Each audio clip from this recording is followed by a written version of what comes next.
Baik, di sini saya akan menjelaskan tentang latar belakang kenapa kami memilih perusahaan Garuda Indonesia, yaitu latar belakang yang melandasi kami memilih untuk menulis makalah tersebut, yaitu kebangkrutan atau financial distress adalah ancaman yang nyata bagi perusahaan manapun. Kemampuan mendeteksi sejak dini sangat penting, bukan hanya bagi manajemen, tapi juga bagi investor, kreditur, dan pemangku kepentingan lainnya. Begitupun dengan konteks Garuda Indonesia. Garuda adalah maskapai nasional Indonesia yang sudah beroperasi sejak 1949. Perannya sangat strategis untuk konektivitas domestik dan internasional. Tapi beberapa tahun terakhir Garuda mengalami tekanan keuangan yang sangat berat, apalagi saat pandemi COVID-19 menjadi pukulan terbesar. Jumlah penumpang anjlok, perjalanan internasional terhenti, harga terus negatif. Akibat hal tersebut yaitu pada tahun 2021 hingga 2022 Garuda menjalani proses PKPU, restrukturasi utang, dengan total utang lebih dari $9 miliar USD.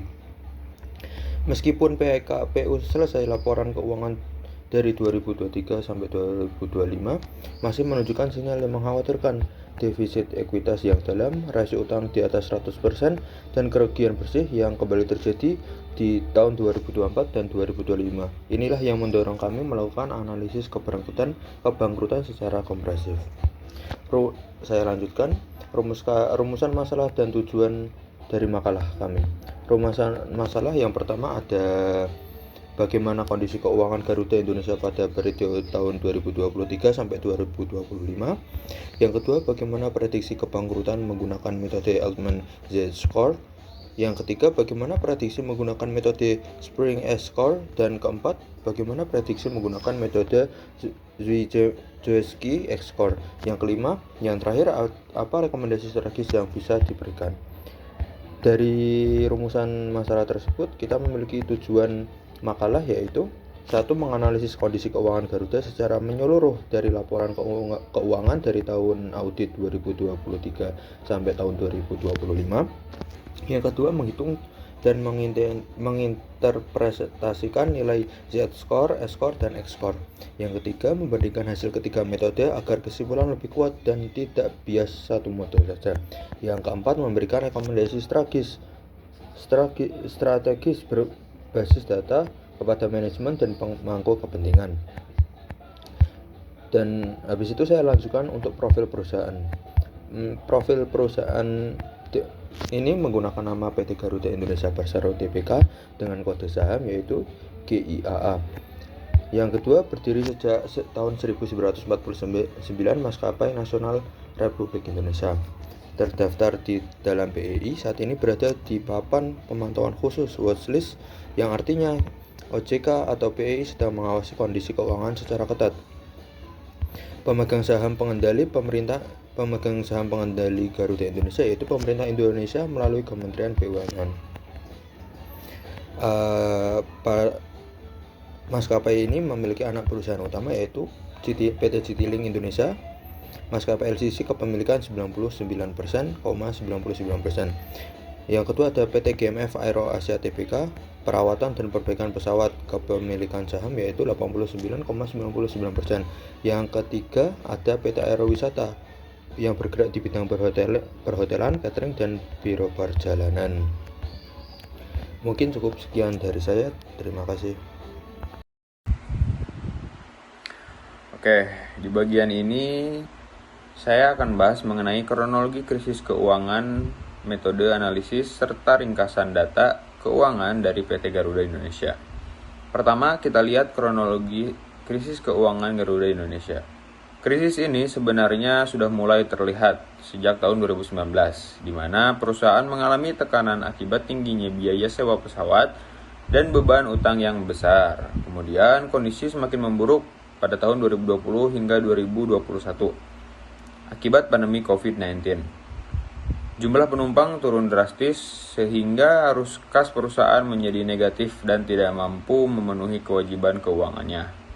Pada Desember 2021, Garuda Indonesia mengajukan PKPU atau penundaan kewajiban pembayaran utang sebagai upaya restrukturisasi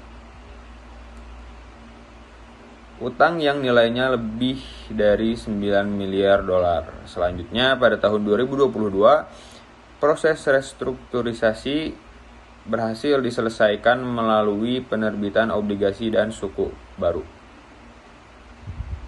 Namun, pada periode 2023 hingga 2025, meskipun sudah masuk fase pemulihan, kondisi keuangan perusahaan masih mengalami tekanan yang cukup berat. Selanjutnya, metode analisis yang digunakan dalam penelitian ini ada 3. Yang pertama adalah metode Altman Z-score yang digunakan untuk mengukur tingkat kesehatan keuangan perusahaan dan mengklasifikasikannya ke dalam zona aman, abu-abu, atau distress.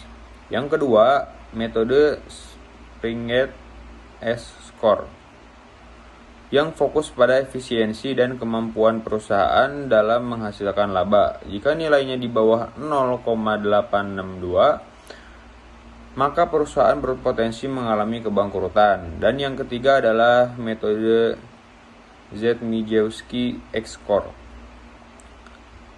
yang digunakan untuk menghitung probabilitas kebangkrutan.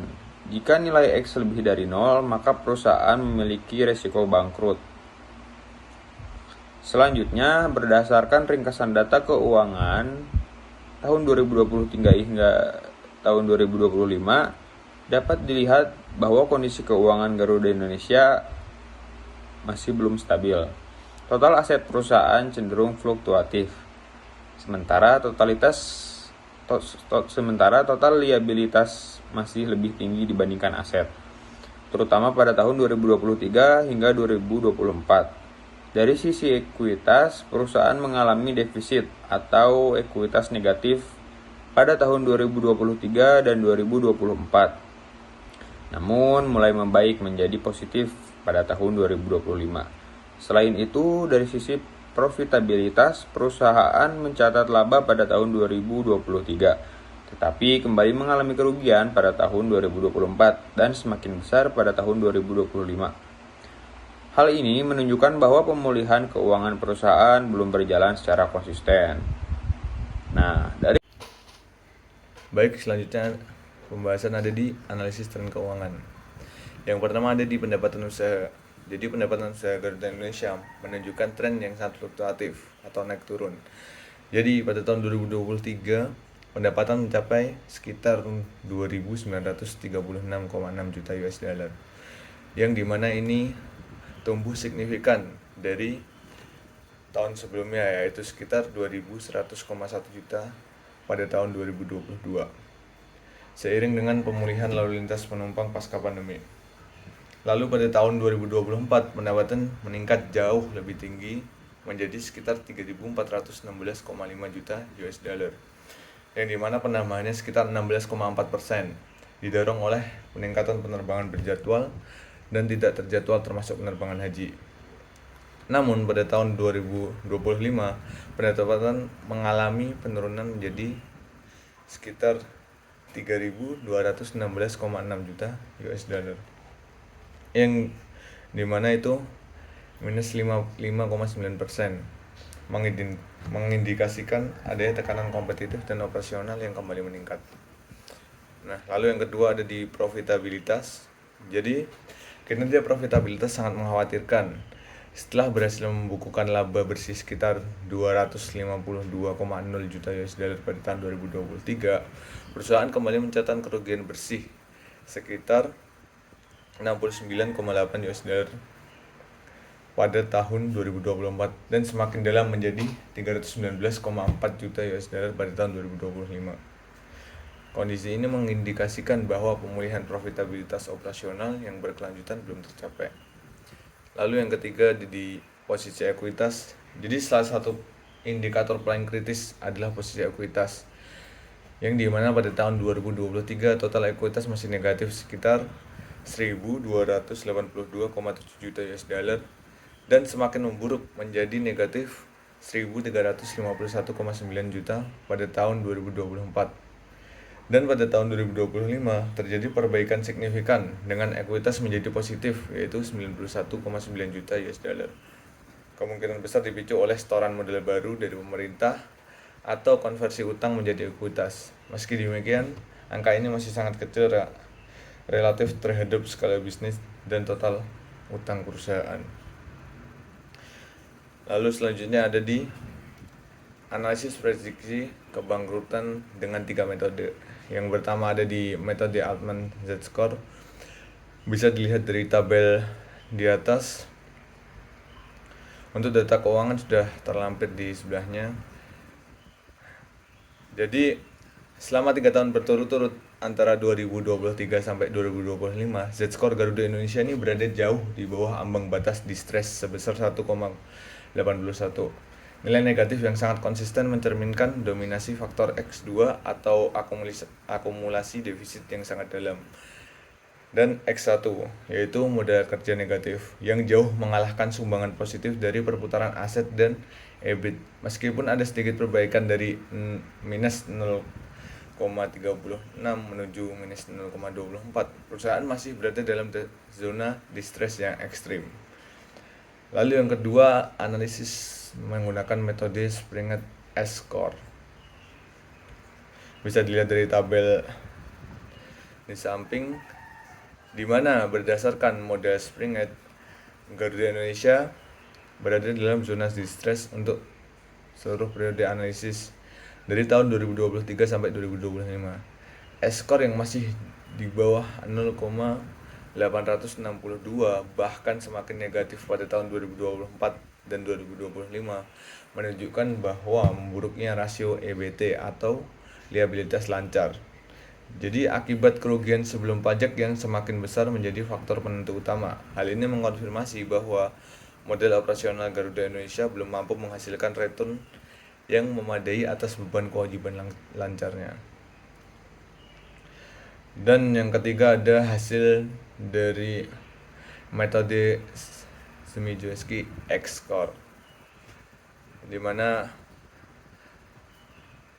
model Smijewski memberikan gambaran yang paling keras, yaitu profitabilitas kebangkrutan Garuda Indonesia konsisten berada di atas 92% sepanjang 3 tahun, yaitu periode 2023 sampai 2025. Faktor dominan adalah rasio leverage atau total utang per total aset, yang dimana hasilnya melebihi 1 kali pada tahun 2023 dan 2024, yang artinya itu jauh lebih, total utang jauh lebih besar daripada total aset. Jadi kondisi yang secara teknis disebut insolvency aset. Meskipun pada 2025 rasio ini turun menjadi 0,98, profitabilitas kebangkrutan perusahaan tetap sangat tinggi. Nah, dari ketiga metode prediksi kebangkrutan yang digunakan secara konsisten menunjukkan bahwa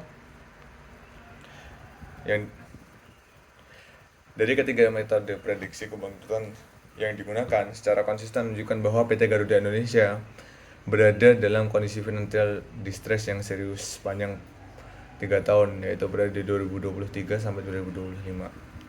Konvergensi hasil dari 3 model yang berbeda, yaitu Altman, Springett, ataupun Smijewski, memberikan keyakinan yang sangat tinggi bahwa kesimpulan ini bukan sekedar artefak statistik dari satu model tertentu.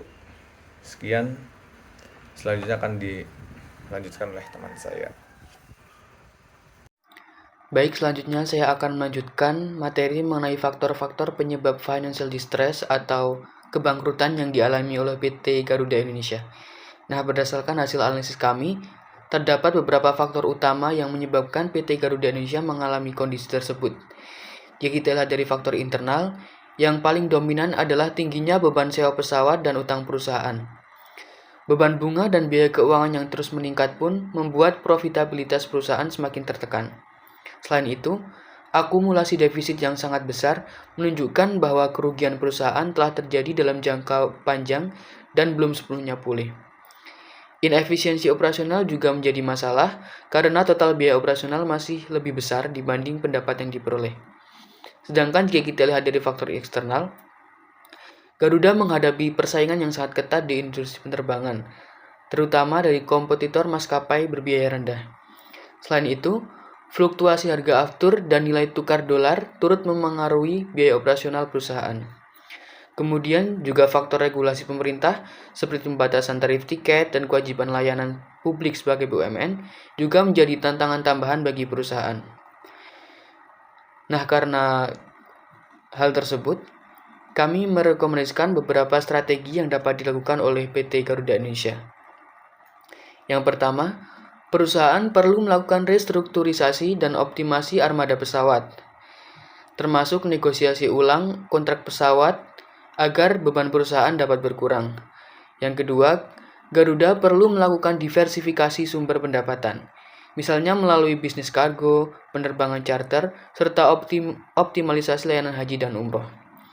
Ketiga, perusahaan perlu memperkuat struktur modal melalui suntikan modal pemerintah maupun konversi utang menjadi ekuitas agar rasio keuangan menjadi lebih sehat. Selain itu, efisiensi biaya dan transformasi digital juga perlu ditingkatkan untuk menekan biaya operasional. Perusahaan juga harus menerapkan pengelolaan keuangan yang lebih konservatif serta memperkuat tata kelola dan transparansi perusahaan guna meningkatkan kepercayaan investor dan kreditur.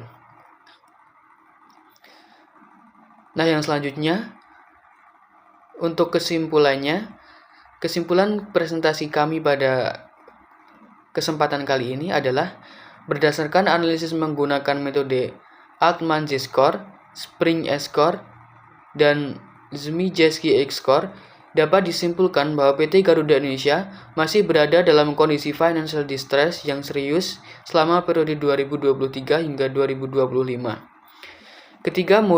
Ketiga metode memberikan hasil yang konsisten, yaitu menunjukkan potensi kebangkrutan yang tinggi. Hal ini ditandai dengan tingginya rasio utang, akumulasi defisit yang besar, serta kerugian perusahaan yang kembali meningkat pada tahun 2024 dan 2025. Meskipun pada tahun 2025 terdapat beberapa perbaikan, seperti ekuitas yang kembali positif dan rasio likuiditas yang membaik, kondisi keuangan perusahaan secara keseluruhan masih belum stabil. Oleh karena itu, diperlukan transformasi bisnis dan strategi pemulihan yang berkelanjutan agar Garuda Indonesia dapat memperbaiki kinerja keuangannya di masa mendatang. Nah, sekian presentasi yang dapat kami sampaikan. Bila terdapat kurang, mohon dimaafkan. Sekian, wassalamualaikum warahmatullahi wabarakatuh.